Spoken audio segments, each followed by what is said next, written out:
At 15, I stood in a county auction with my brother and a crumpled $10 bill, every cent we had left. When the rusted blue Quonset hut went up for sale, the auctioneer laughed when I raised my hand. "Sold to the kids for $10, he said, like it was the punchline to a joke. What we discovered beneath that peeling metal shell wasn't just land. It was something a billion-dollar corporation would do anything to take from us.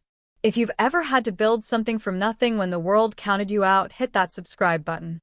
This story is for you. The day my stepfather kicked us out, the world gave me three things.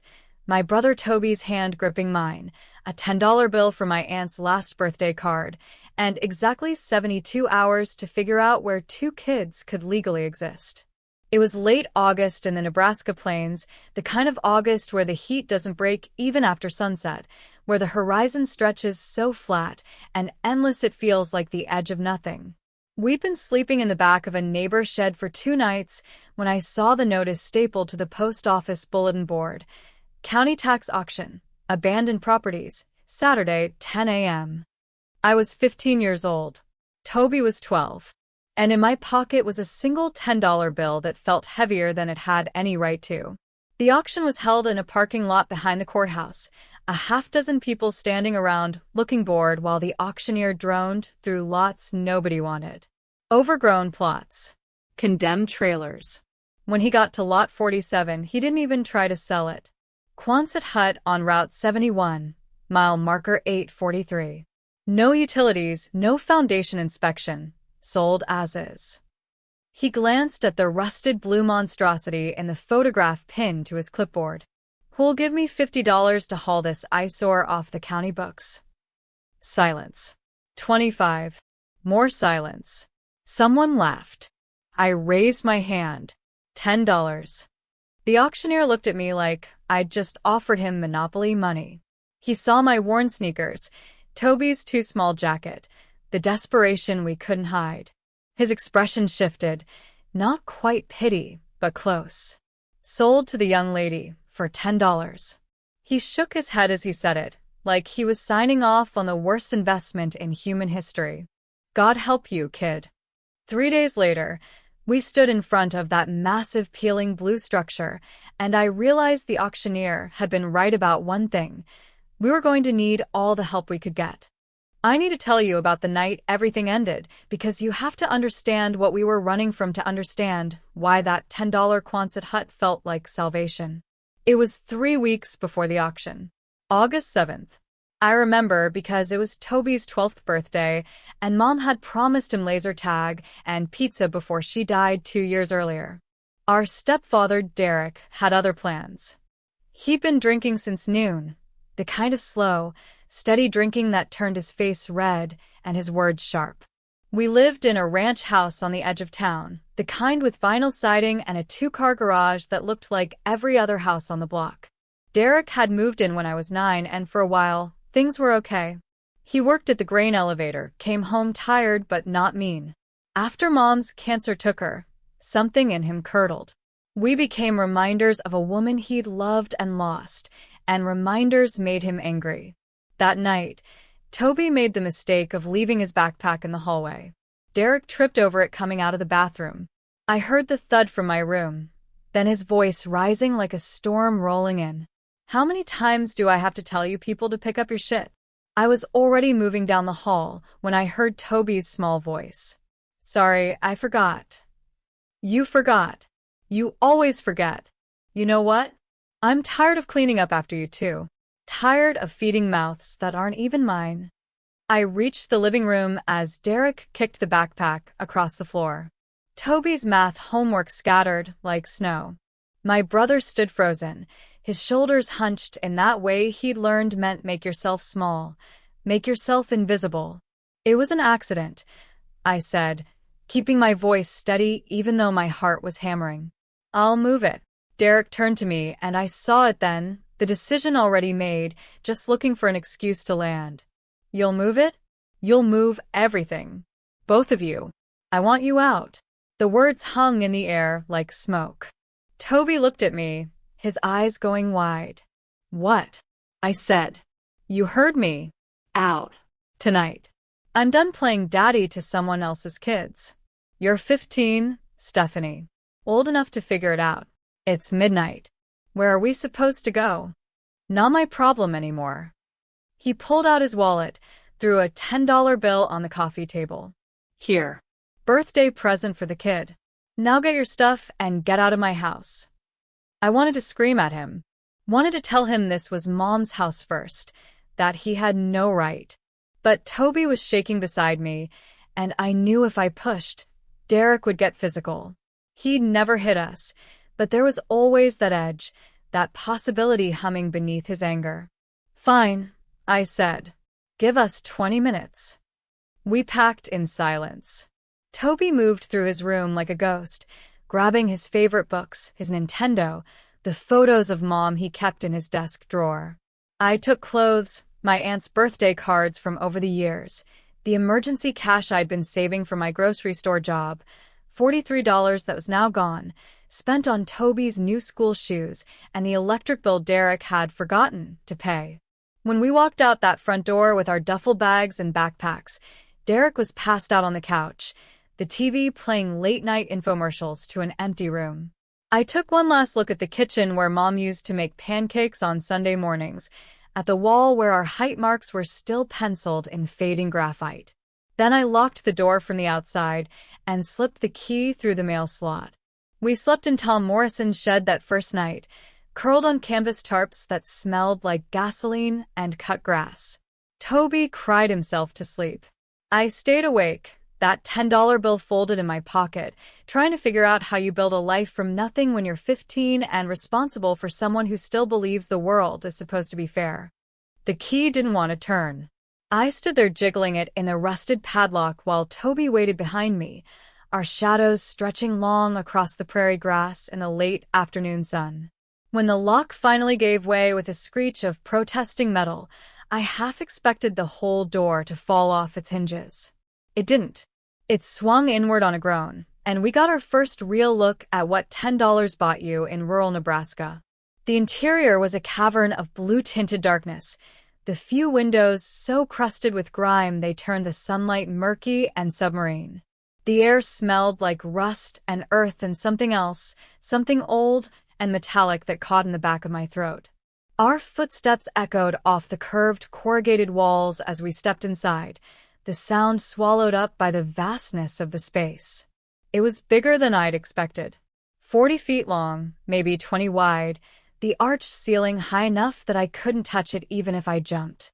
But bigger didn't mean better. The concrete floor was cracked and stained with oil spots that looked like continents on a forgotten map. In one corner, something had built a nest out of insulation and old newspapers. In another, a stack of water-damaged boxes sagged into themselves like tired old men. Steph. Toby's voice was small. Where are we going to sleep? I looked around, trying to see potential instead of decay. There was a workbench along one wall, its surface littered with tools so rusted they'd fused to the wood. A metal cabinet with one door hanging open. What might have been a wood stove in the far corner, its pipe disconnected, and lying on the floor like a fallen tree. We'll figure it out, I said, trying to sound more confident than I felt. Let's see what we've got to work with. We spent the next hour exploring.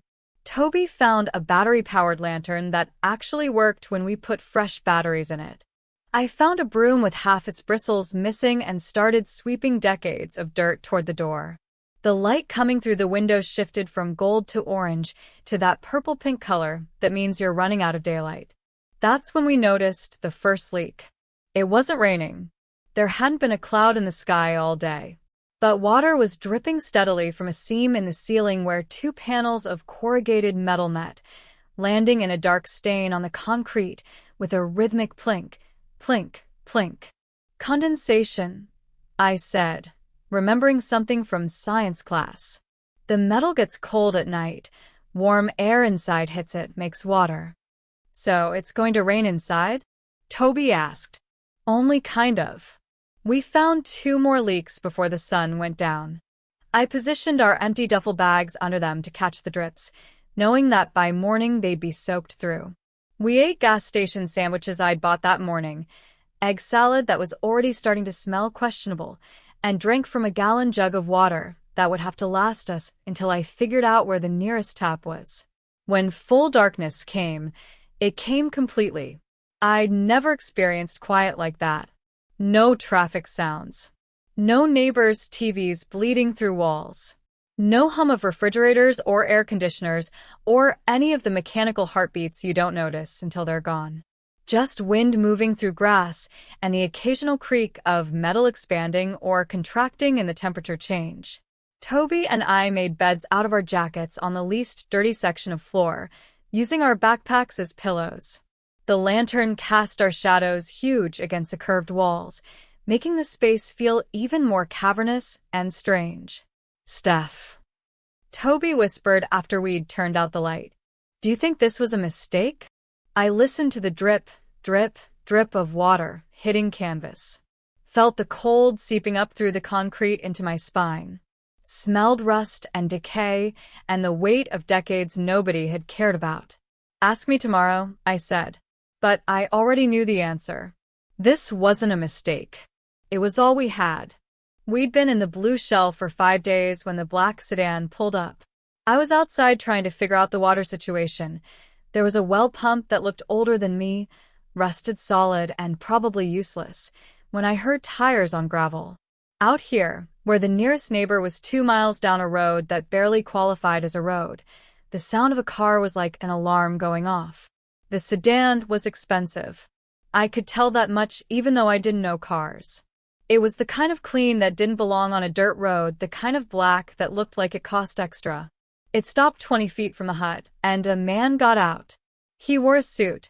Not a funeral suit or a church suit, but the kind of suit that meant money, charcoal gray, perfectly fitted, with a blue tie that probably cost more than our entire auction bid. He was maybe 40, with the kind of tan that came from golf courses and the kind of smile that didn't reach his eyes. "Good morning," he called out, picking his way across the uneven ground in shoes that definitely weren't made for prairie dirt. "I'm looking for the property owner?" I straightened up, wiping my hands on my jeans. Behind me, I heard the hut door creak. Toby had heard the car, too. "That's me," I said. His smile flickered, just for a second.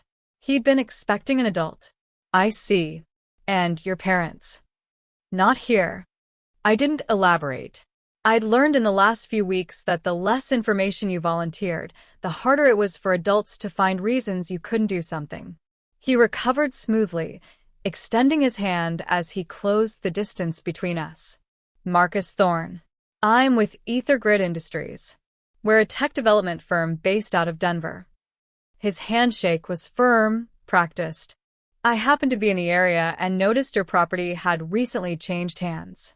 I wanted to introduce myself. I'd never heard of Ethergrid Industries.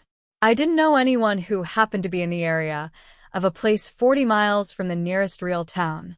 But I nodded, waiting.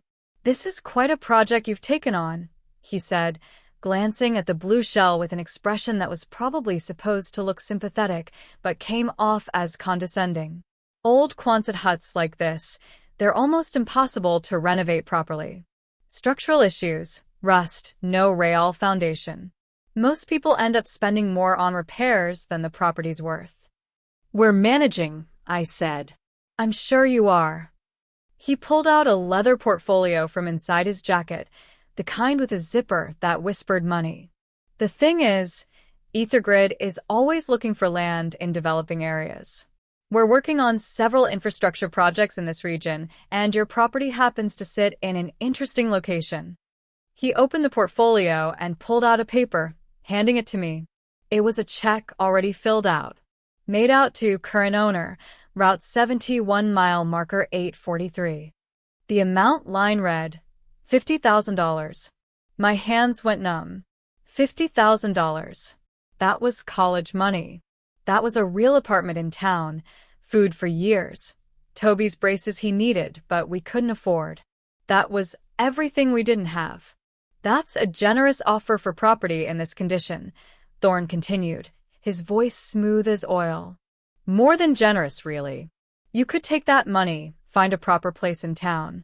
No more dealing with rust and leaks and, he gestured vaguely at the prairie around us. Isolation. I looked at the check. The numbers swam in front of my eyes. Behind me, I heard Toby's sharp intake of breath. He'd seen it too. Then I looked at Marcus Thorne, at his expensive suit and his rehearsed sympathy and his eyes that were calculating something I couldn't quite name. A man in a suit like that doesn't drive 40 miles to buy a junk heap on a dirt road unless that junk heap is worth more than $50,000. Why? I asked. I'm sorry. Why do you want it? There's nothing here. You said so yourself. It's a structural nightmare, no foundation, middle of nowhere. So why? His smile tightened. Just a fraction. As I said, infrastructure projects. Regional development. The specifics are proprietary, but… No, I said. The word hung in the air between us. No. He said it like he'd never heard the word before. Like it was a foreign concept that needed translation. Thank you for the offer, but we're not interested in selling. Something shifted in his expression. The friendly mask slipped for just a moment, and I saw something else underneath, something cold and sharp. Then the smile was back, brighter than before. Well, he said, folding the check and sliding it back into his portfolio. If you change your mind, I'll be in the area. Here's my card. He handed me a business card, heavy stock embossed lettering.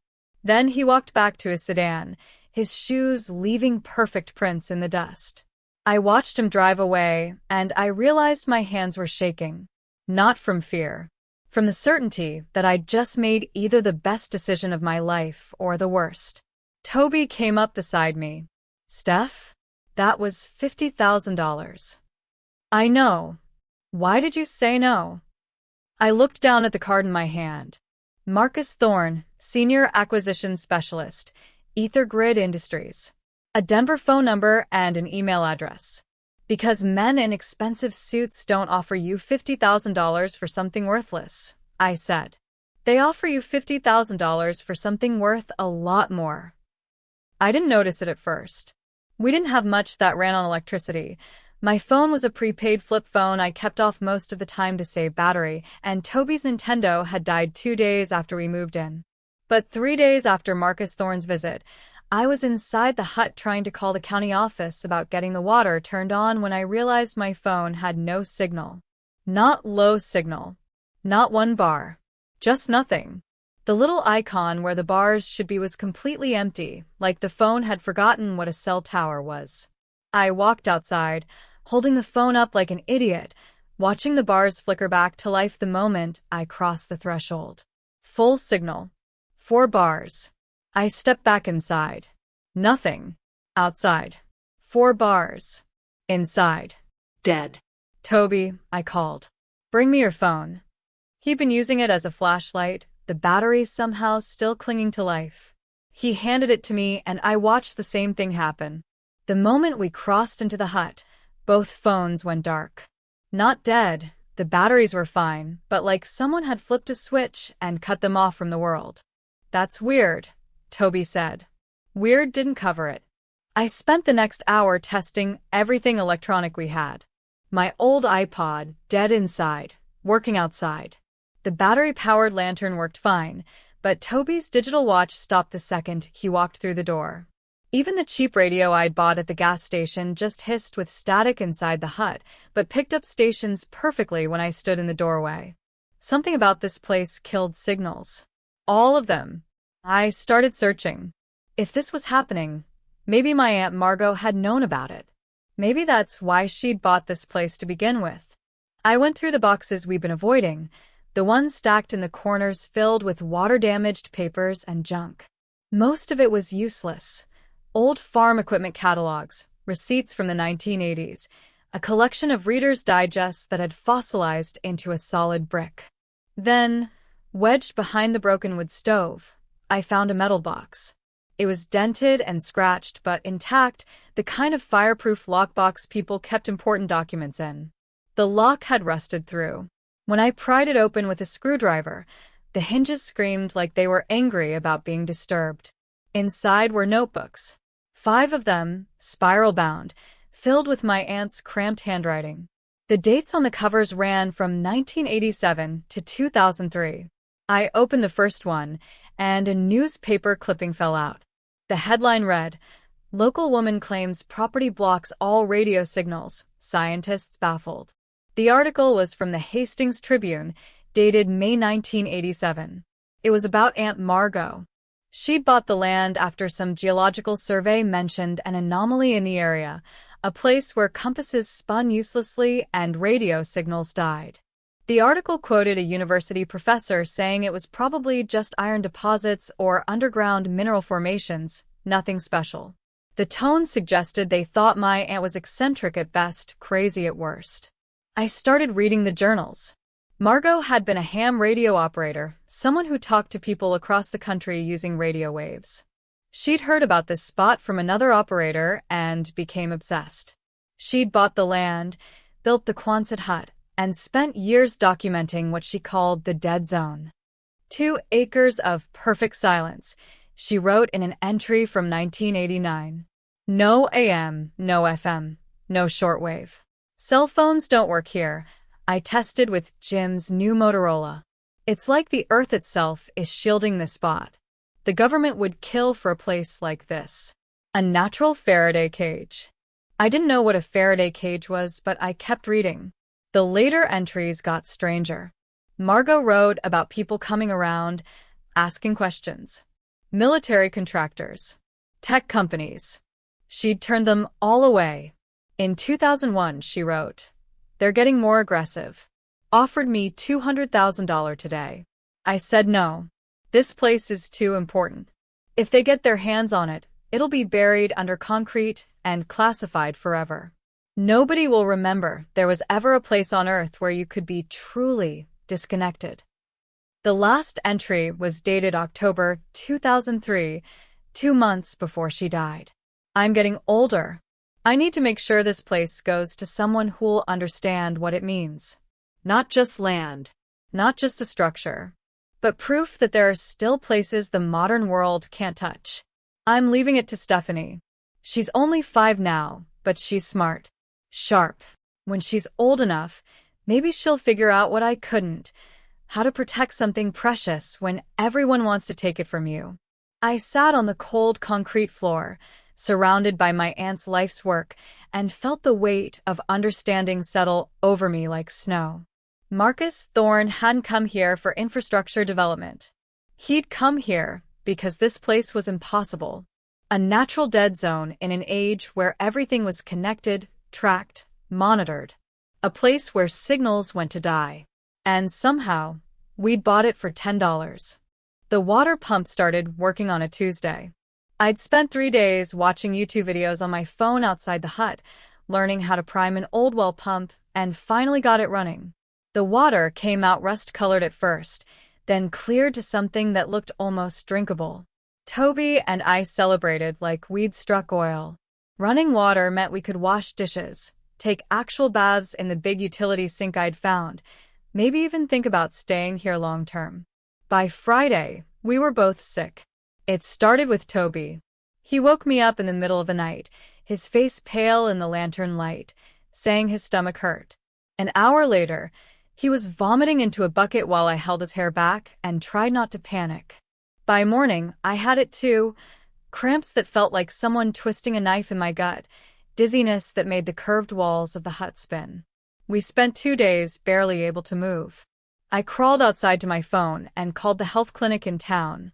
The nurse said it sounded like bacterial contamination, told me to buy bottled water and stop using the well until we could get it tested. Testing cost money we didn't have, so I bought gallon jugs at the gas station and tried not to think about how we'd been drinking poison. On Monday, I went to check the pump. That's when I found the bleach bottle.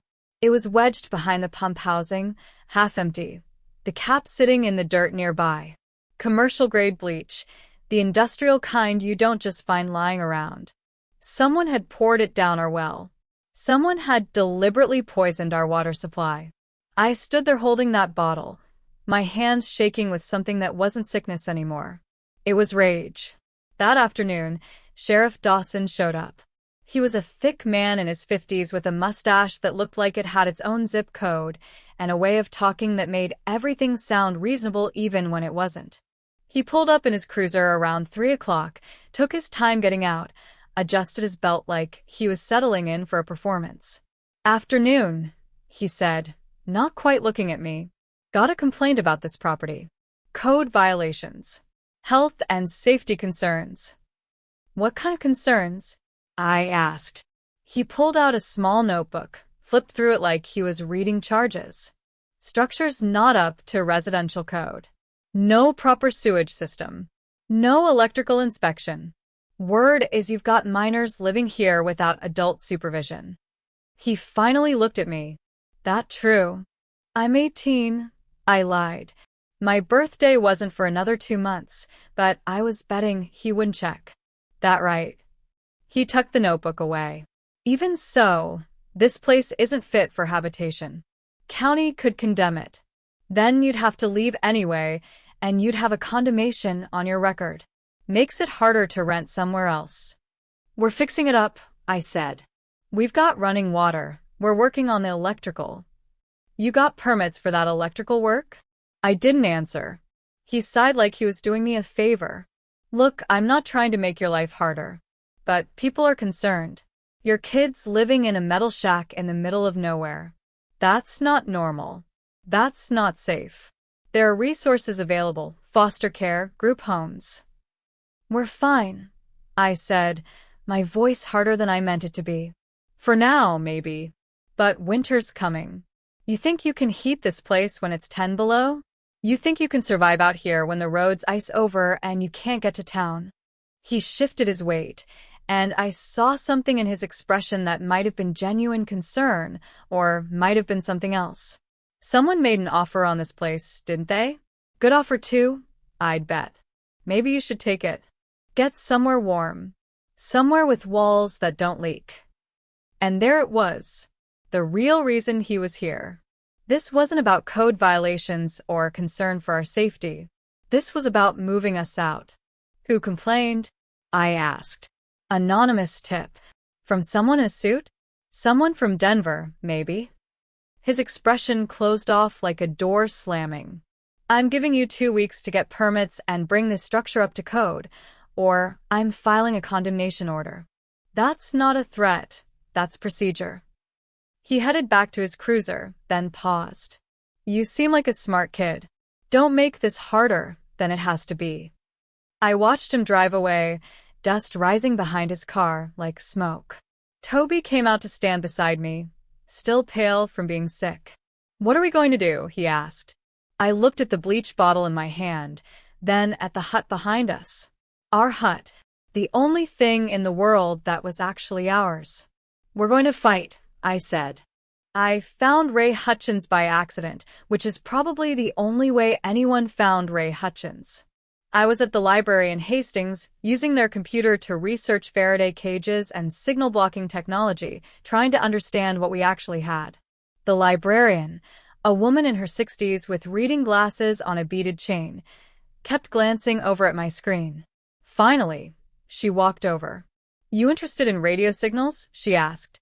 "Sort of," I said, not wanting to explain. "There used to be a man around here who knew everything about that stuff. Ham radio operator. Worked for NASA back in the day, before he retired out here." She leaned closer, lowering her voice like she was sharing a secret.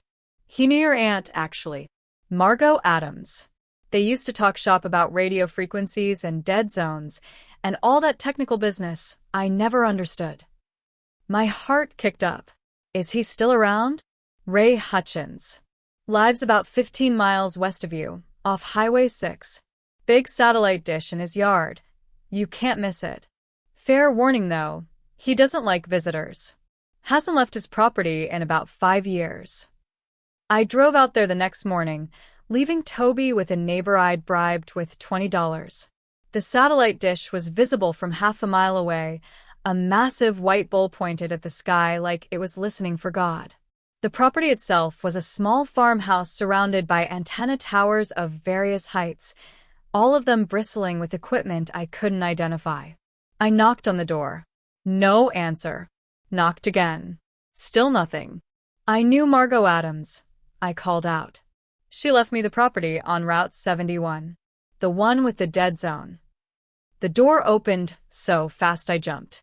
The man standing there was tall and thin, maybe 70, with wild white hair and eyes that were sharp despite his age.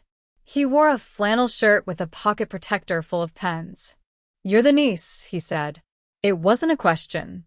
"Stephanie. And you're Ray." He studied me for a long moment, then stepped aside. "Get in here before someone sees you."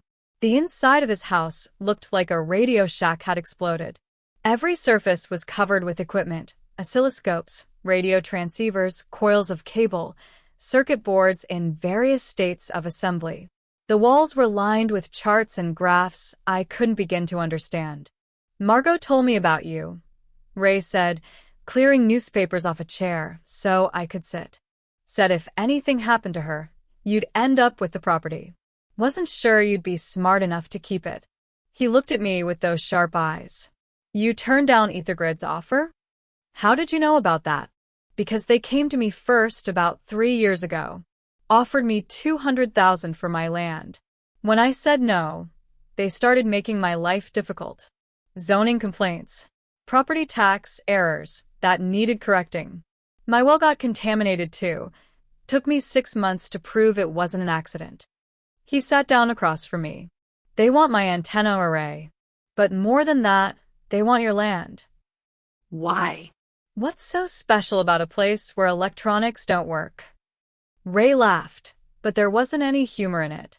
"That's exactly what makes it special. You know how many satellites are watching us right now? How many signals are bouncing through this room? Cell towers, GPS, Wi-Fi, government surveillance, corporate data mining. We're swimming in electromagnetic noise every second of every day." He leaned forward. "Your land is the only place for 300 miles where none of that exists. A true dead zone. Natural, permanent, and completely off the grid. So what? People want to get away from their phones." "Not people. Governments. Corporations. The kind of entities that need places to have conversations nobody can intercept. Places to store data nobody can hack. Places to exist without leaving a digital footprint." He pulled out a folder from beneath a stack of magazines and handed it to me. EtherGrid isn't a tech development company. They're a defense contractor.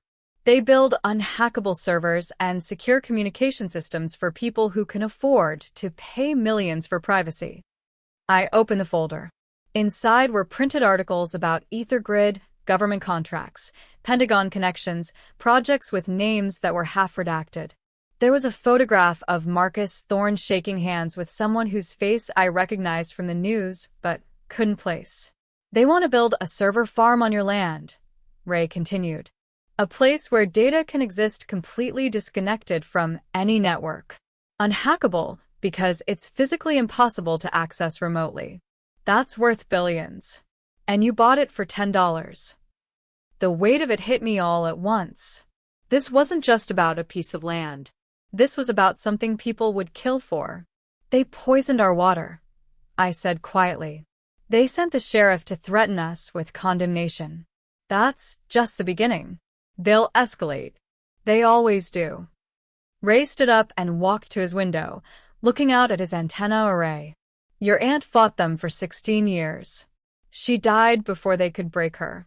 Now, they think a couple of kids will be easier to push around. What do I do?" He turned back to me, and for the first time since I'd arrived, he smiled. "You do what Margot would have done. You make yourself too difficult to eliminate quietly. You go public. You make that land mean something to people so EtherGrid can't just bulldoze it without everyone watching." He walked over to a filing cabinet and pulled out a thick envelope. "These are Margot's old contacts. Journalists, environmental groups, historical preservation societies. You make noise. You make them notice." I took the envelope, feeling like I was accepting something heavier than paper. "And Stephanie?" Ray said as I headed for the door. Get yourself a lawyer. A good one. Because they're not going to stop coming. The letter came on a Wednesday. Legal-sized envelope, certified mail, the kind that requires a signature. I knew before I opened it that everything was about to get worse. Notice of emergency eminent domain proceedings. The header read. The county, in partnership with a private development firm, EtherGrid wasn't mentioned by name, but their fingerprints were all over it, was claiming the land for critical infrastructure development in the public interest. We had 72 hours to vacate. After that, they'd remove us by force. I called the lawyer Ray had recommended, a woman named Patricia Chern who took cases pro bono for people who couldn't afford her. She listened to everything, then delivered the news I didn't want to hear. They're using an emergency provision that's almost impossible to fight in 72 hours, she said. I can file an injunction, but it'll take at least a week to get a hearing. In the meantime, legally, they can remove you from the property. What if we don't leave? There was a pause on the other end. Then it becomes a law enforcement issue. Sheriff's department, possibly state police. They'll remove you physically. Stephanie, I know this isn't what you want to hear, but sometimes the smart play is tactical retreat. We regroup. We fight this in court. No, I said. We're not leaving. I hung up and looked at Toby, who'd been listening to the whole conversation. He was 13 now. We'd celebrated his birthday with gas station cupcakes 2 weeks earlier, and he'd gotten taller, but he still had that look in his eyes that said he trusted me to have a plan even when I didn't. What are we going to do? He asked. I looked around the blue shell. We'd been here 4 months. We'd patched the leaks, cleaned the rust, made it something close to livable. It was ours. The only thing in the world that was actually ours. We're going to make it really hard for them to take it, I said. Ray showed up that afternoon with his pickup truck full of supplies. He didn't ask if I was sure about this. He just started unloading. Chains. Padlocks. 2x4s. A welder he taught me how to use in about 15 minutes. By nightfall, we'd reinforced the door with a steel crossbar and welded the hinges so they couldn't be removed from the outside. They'll bring cutting equipment, Ray warned. Then we'll slow them down until the press gets here. I'd spent the morning making calls from Ray's house. Every journalist in Margot's envelope, every news station within 100 miles, every environmental group that might care about a teenage girl fighting a defense contractor. Most of them hadn't answered, but 3 had. 3 said they'd send someone out if things actually went down. 3 was enough. We stockpiled supplies, water, non-perishable food, batteries. Ray brought us a ham radio, one of the few things that actually worked inside the dead zone, he explained, because it operated on different frequencies. He showed me how to use it, how to broadcast on emergency channels if things went sideways. The 72 hours felt like 72 minutes. They came at dawn on Saturday. I woke to the sound of vehicles, multiple vehicles, pulling up outside. Through the grimy window, I could see Sheriff Dawson's cruiser, 2 county vehicles, and a black SUV I recognized as Marcus Thorne's. Behind them was a flatbed truck with a small excavator strapped to it. Toby sat up, his face pale. They brought a bulldozer. Not a bulldozer. Excavator. Different thing. My voice sounded calmer than I felt. Get on the radio. Tell Ray they're here. There was a knock on the door. Professional. 3 sharp raps. Stephanie Adams, Sheriff Dawson's voice called out. This is your final notice to vacate the premises. You have 5 minutes to come out voluntarily, or we will enter by force. I walked to the door, but didn't open it. This is an illegal seizure. We have legal counsel. The press has been notified. The press? That was Thorne's voice, sharp with irritation. This is a legal proceeding. You're trespassing on property that's been claimed under eminent domain. The injunction hasn't been heard yet. You're the ones trespassing. There was silence outside. Then muffled conversation I couldn't make out. Finally, Dawson again. Miss Adams, I'm trying to do this the easy way. Don't make me do it the hard way. Then don't make us defend our home, I called back. I heard the scrape of metal. They were bringing equipment to the door. Toby's hands were shaking as he held the radio, waiting for Ray's response. Through the window, I saw someone setting up a cutting torch. "This is insane," Toby whispered. Maybe it was. But we'd been pushed out of everywhere else. There was nowhere left to go but forward. The cutting torch sparked to life, with a hiss that sounded like a dragon waking up. They were coming in, and we were going to make them work for every inch. The cutting torch had been working on the door for 20 minutes when I remembered something from Aunt Margot's journals. An entry from 1994, written in her cramped handwriting, installed the amplification system today. If the natural dead zone is a shield, this makes it a weapon. Never thought I'd need it. Hope I never do. I'd found the system 2 weeks ago while clearing out the back corner, a panel hidden behind the old water heater, covered in dust and connected to a series of copper coils that ran through the walls like veins. I hadn't understood what it was. Now, watching the sheriff's equipment lined up outside like an invading army, I understood exactly what Aunt Margot had built. "Toby," I said, pulling him away from the window where he'd been watching the torch eat through our reinforced door. "Remember those copper coils in the walls? The weird ones that go all the way around? They're not weird. They're an antenna system.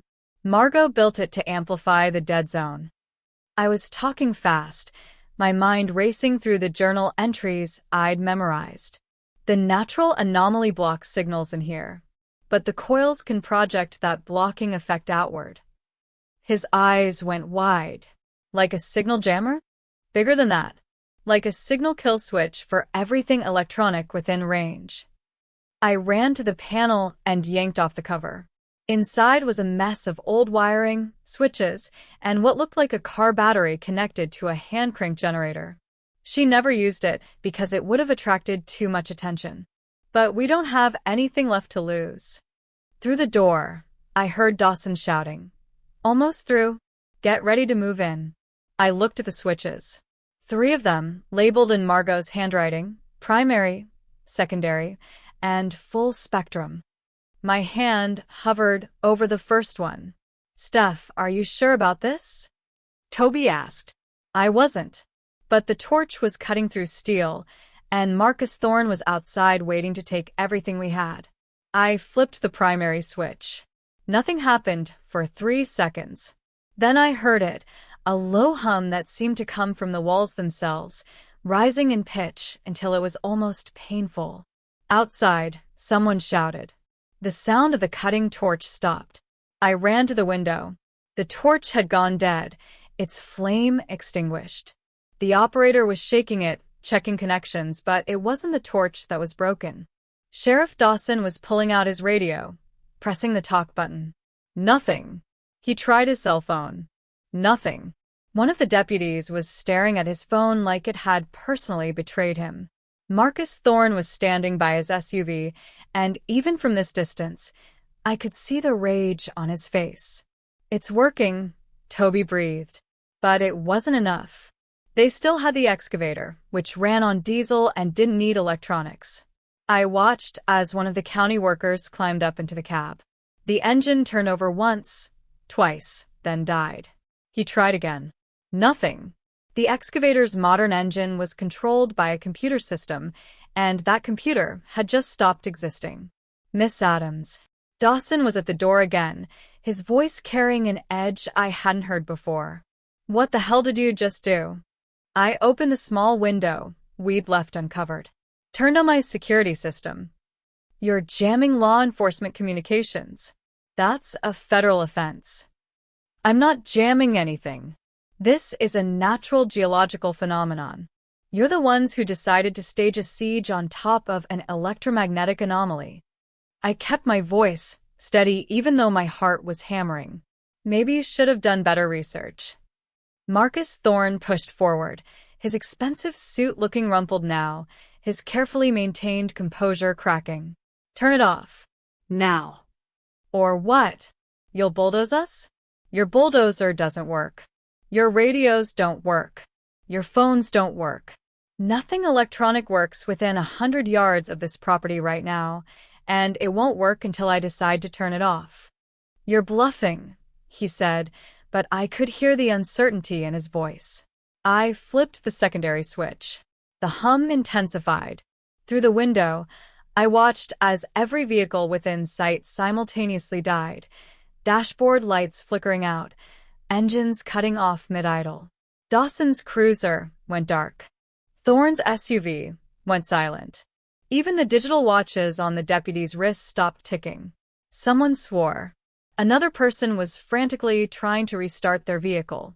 Thorne stood frozen, staring at the hut like it had just revealed itself to be something other than a building. "This is impossible," he said. "No," I said. "This is mine." Ray's voice crackled over the ham radio behind me, the only electronic device still functioning. "Stephanie, 3 news vans just pulled up on the main road. They can't get any closer because their vehicles died. They're walking in with cameras." I looked at Thorne through the window. "You wanted to take this property quietly. Too late for that now. The press is here, and every piece of equipment you brought just died on camera. So here's how this is going to work. You're going to walk away, you're going to drop the eminent domain claim, and you're going to leave us alone. Because if you don't, I'm going to tell every reporter out there exactly what you were trying to build here and why." His face had gone red. "You have no idea what you're interfering with. $1 billion defense contract, right? Unhackable servers for people who need to hide from their own governments? Yeah, I know exactly what I'm interfering with. And I'm keeping it out of your hands." For a long moment, nobody moved. Then Thorne turned and started walking toward the road, his useless phone still in his hand. Dawson looked between us and the approaching journalists, then followed. I watched them go, my hand still on the switches, until Toby tapped my shoulder. "You can turn it off now," he said quietly. I flipped the switches back. The hum died. In the distance, I heard engines turning over, vehicles coming back to life. But Thorne and his excavator were already retreating, and the journalists were spreading out across our property with cameras raised. We'd won, at least for today. The lawsuit took 6 months to settle. 6 months of lawyers and depositions and journalists who kept calling wanting follow-up stories about the teenagers who shut down a defense contractor with a metal hut. Patricia Chun worked miracles. She got the eminent domain claim dismissed, got restraining orders against EtherGrid, and most importantly, she got us to the negotiating table with leverage. Thorne wanted the land. We weren't selling. But Patricia found the middle ground. A conservation easement, she explained over coffee at the diner in town. Toby and I sat across from her, trying to understand legal terms that sounded like another language. You retain ownership. You live there, you control access, you make all decisions about the property. But you agree never to develop it commercially, never to sell it to a private entity, and to preserve its unique electromagnetic characteristics in perpetuity. "And they pay us for that?" I asked. "They pay you $3.2 million for that." I'd been taking a sip of coffee. I choked on it. Toby's eyes went so wide I thought they might fall out of his head. "Million," he whispered. Patricia smiled. It was the first time I'd seen her smile in 6 months. "They wanted it quiet. They wanted it done. And they wanted to make sure you'd never talk about what they tried to do. The easement gives them plausible deniability. They can claim they were always interested in preservation, not exploitation. You get financial security and legal protection. It's not perfect, but it's the best deal you're going to get." I signed the papers 3 weeks later. The money hit our account on a Tuesday morning in March, almost exactly 1 year after we'd bought the blue shell for $10. The restoration took another year. I hired architects who specialized in sustainable design, engineers who understood historical preservation, contractors who didn't laugh when I said I wanted to keep the original Quonset structure intact. We cleaned every inch of rust, reinforced the frame with new steel, and added a proper foundation. We installed solar panels that worked outside the dead zone, running power lines that stopped just at the threshold. Inside remained untouched by modern signals, a pocket of silence in a noisy world. Outside, we built a modern addition, A glass-walled structure that housed a real kitchen, bathrooms with actual plumbing, bedrooms with windows that let in prairie light. The blue paint we kept. Not the peeling, rusted blue of abandonment, but a fresh cobalt that gleamed in the sun like water. The blue shell, restored. Ray helped with the technical work, installing a proper version of Margot's amplification system with fail-safes and controls. Just in case anyone else gets ideas, he said. He taught me how to maintain it, how to adjust the range, how to use it responsibly. He moved into the guest room in our new addition 6 months after we finished construction. Said he was tired of living alone. I enrolled Toby in the high school in Hastings. He joined the robotics club, made friends who came out to visit, and marveled at the place where their phones didn't work. He stopped having nightmares about Derek. Started talking about college, about engineering programs, about futures that seemed possible now. I took online classes at community college. Business administration. Legal studies. Things that would help me protect what we'd built. Patricia said I had good instincts for it. Said I should consider law school someday. On the anniversary of the day we bought the property, I stood outside as the sun set over the prairie, painting everything gold and orange and impossible. Toby came out to stand beside me, taller now, his voice deeper, but still my little brother. Do you ever regret it? He asked. Saying no to that first offer? We could have taken the money and run. I looked at the blue shell, our home, gleaming blue against the endless sky. Looked at the prairie grass moving in waves like an ocean. Looked at the place where we'd learned that sometimes the things the world considers worthless are the things worth fighting for. Not for a second, I said. Inside, Ray was making dinner. The solar panels outside hummed with stored energy. The well pump ran clean and clear. And in the center of it all, in the heart of the original Quonset hut, there was still that pocket of perfect silence. A place where signals went to die and 2 kids had learned to live. We walked back inside together, and I locked the door behind us. Not to keep the world out, but because we finally had something worth protecting. We had a home, and nobody was ever taking that from us again.